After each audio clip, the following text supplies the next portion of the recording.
It's the Real News Network. I'm Sharmini Pires coming to you from Baltimore. On March 28th, President Trump issued an executive order directing the Department of Interior to resume leasing public lands to the coal industry, overturning a coal leasing moratorium put in place by President Obama.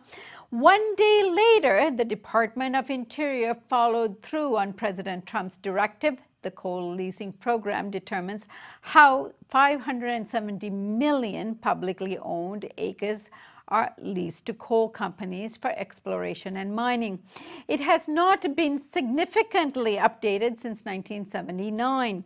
More than 1/10 of U.S. greenhouse gas emissions, the pollution that drives climate change, come from coal mined in federal land. A justice recently filed a lawsuit challenging the result of the executive order on behalf of regional and national groups, which includes Northern Cheyenne of Montana, to reinstate the ban on leasing of public lands for coal mining put in place by the Obama administration. Joining us now to discuss this important legal case are two guests. First, we have President Jace Kilsback, who is the tribal president and spokesperson for the Northern Cheyenne. And we have Jenny Harbine, who is the staff attorney for Earth Justice's Northern Rookie's office in Bozeman, Montana. I thank you both for joining us today. Thank you. Thank you. President Kilsback, lifting the coal mining moratorium on federal lands, what effect is it going to have on your community? Well, we think that there are a number of impacts that would affect our tribal way of life, our homeland, our community. There's, of course, the environmental impact that we have some of the highest air quality standards and water quality standards in the region. And we have Class 1 air quality standards for treatment as a state for our nation. We have a robust air quality monitoring program, and we also have a strong water quality program that monitors our waterways. The economic impact is something that we've experienced in the past with other coal mining operations around the reservation, that we fail to see any real benefit in jobs and job training. And then there's the health impact. The public health, the pollution, the impact it would have in our communities and their health. And then we also have what we consider one of the more important is our cultural impact. Our impact on our cultural resources, our sacred sites, our animals, our plants, those aspects that haven't been addressed in the lifting of the moratorium. Right, Jenny, let me go to you. In terms of this moratorium, it was achieved through a real fight back and litigation and so forth. Give us a sense of the history of how that moratorium came about by the President Obama's administration. Sure. So advocates for many years have argued for meaningful changes to the federal coal program and an environmental study of all the impacts and alternatives to evaluate those needed reforms.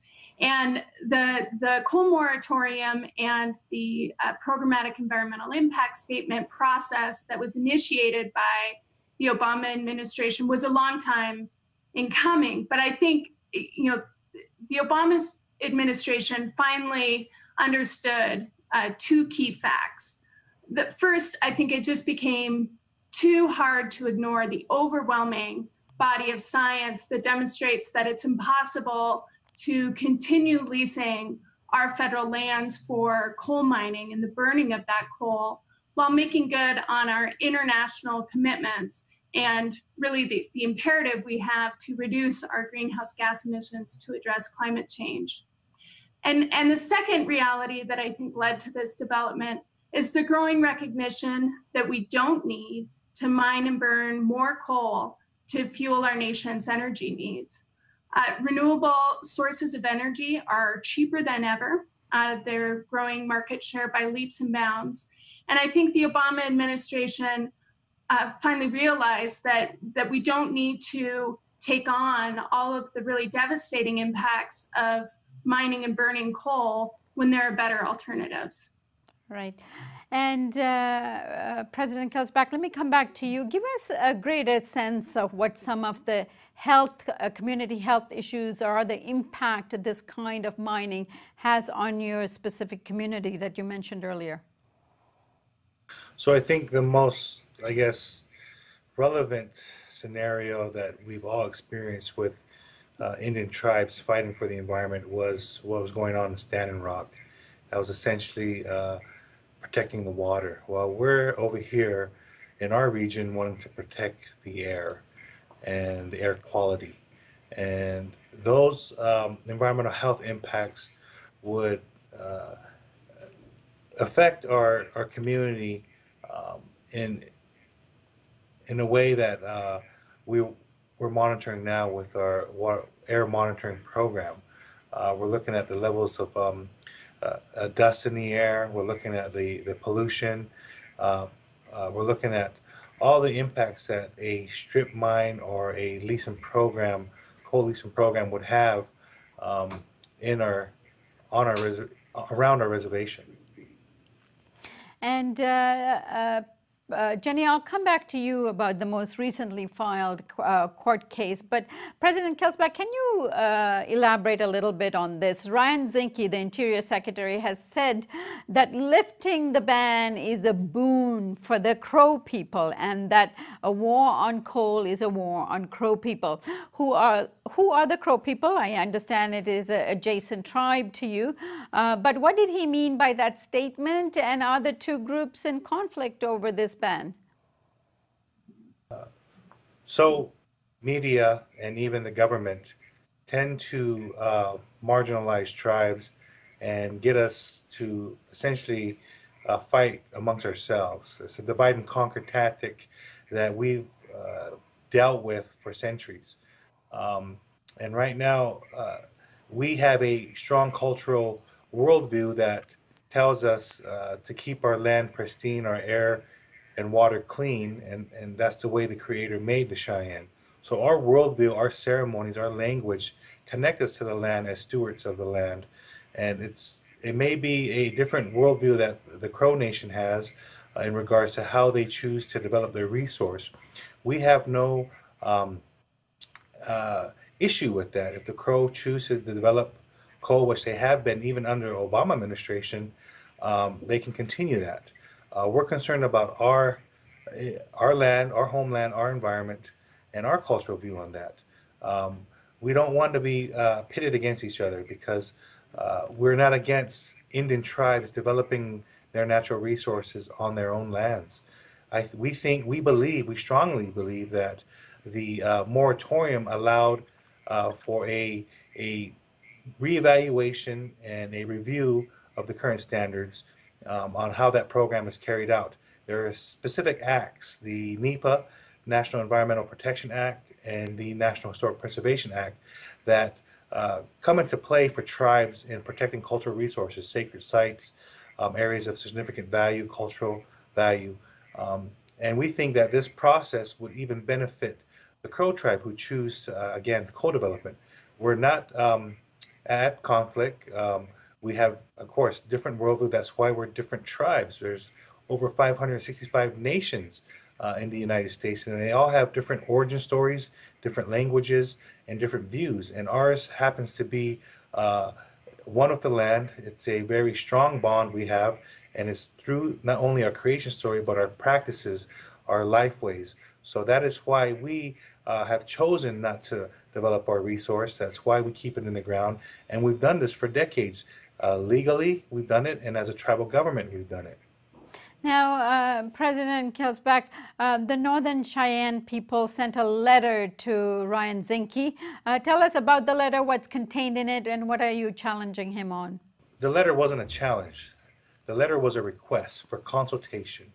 We know that previous administrations, including the Obama administration, have issued out executive orders requiring meaningful consultation with tribes. In that case, we reached out to Zinke, who's a Montanan, who we've also supported and are glad to see in the position of the Secretary of Interior, because he wears two hats, one in dealing with, of course, the co-leasing program, but the other hat of working and being the trustee of federally recognized tribes. We reached out to him in the spirit of government to government to ask that he listen to our voice on the negative impacts that the moratorium lifting would do. And we also asked that he sit down with the nation, the Northern Cheyenne Nation, and discuss with us the possibility of positive outcomes that may come of that lift, if there are any. And we still have a very strong viewpoint that culturally, the, the, the burning and digging of coal is something that our nation won't do. But if that is occurring in and around the area we co-inhabit with neighbors, our reservation needs to, again, have a voice on how that's being done.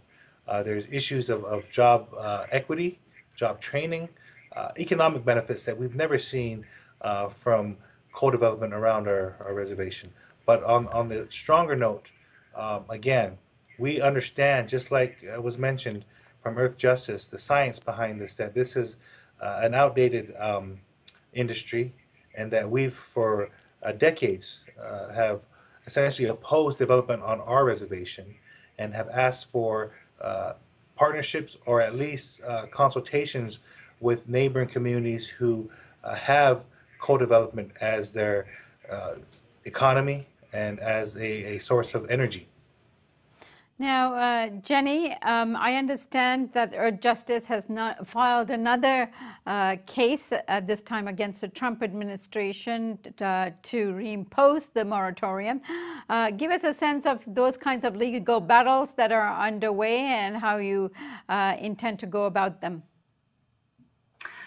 So the conservation groups partnered with the Northern Cheyenne tribe to challenge President Trump's lifting of the moratorium, which, as we document in our lawsuit, is really an attempt to short circuit the process that the Obama administration had commenced to evaluate all of these impacts that President Kilsback is talking about.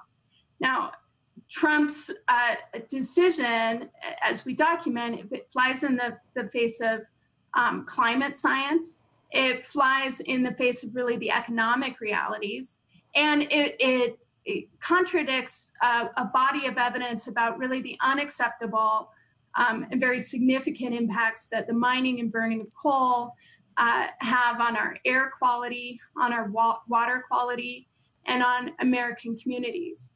And the Trump administration, just like any other federal decision maker, is legally required to base its decision making on the facts and ground it in the law. And here the Trump administration didn't do so when it renewed federal coal leasing without the legally required environmental review. And that's the basis of our lawsuit. Right. And in addition, Jenny, and this could be a question to both of you because I'm sure you're conducting the struggles at different ends. This particular lifting of the ban and the kind of opening up of the leases and the environmental damage this is causing, of course, contradicts both official government treaties or trust agreements with Native Americans, as well as UN declarations on indigenous people, of which the U.S. is a signatory. Give us a better sense of the number of things that the U.S. is violating at this point, both on the part with Native communities as well as in terms of legislation and treaties already in place. I will defer to President Kilsback on the questions regarding treaties and Native rights.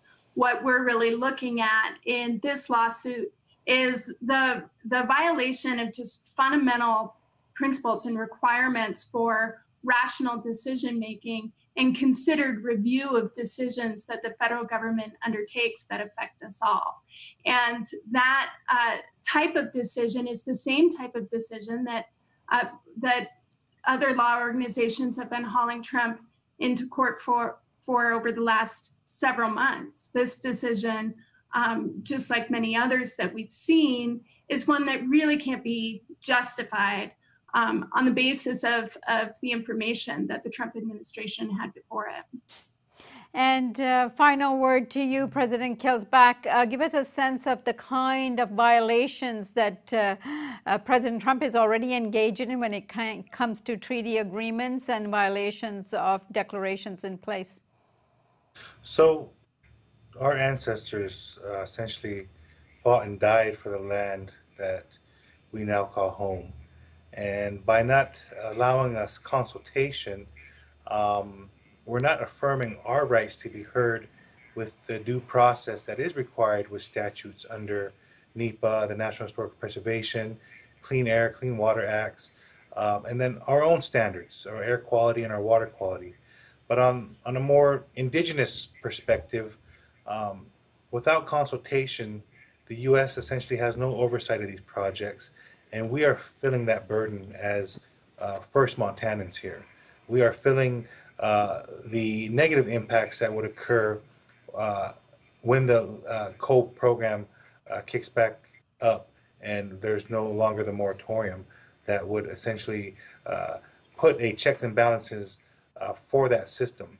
Because when something goes wrong or bad, it's the Indian people who suffer. You can ask any Indian about that relationship. And we're looking in the spirit of government to government that consultation occur.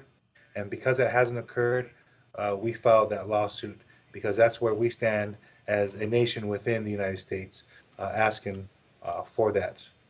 President Kelsback, I thank you so much for joining us. Jenny Harbine from Earth Justice, I thank you for joining us today as well.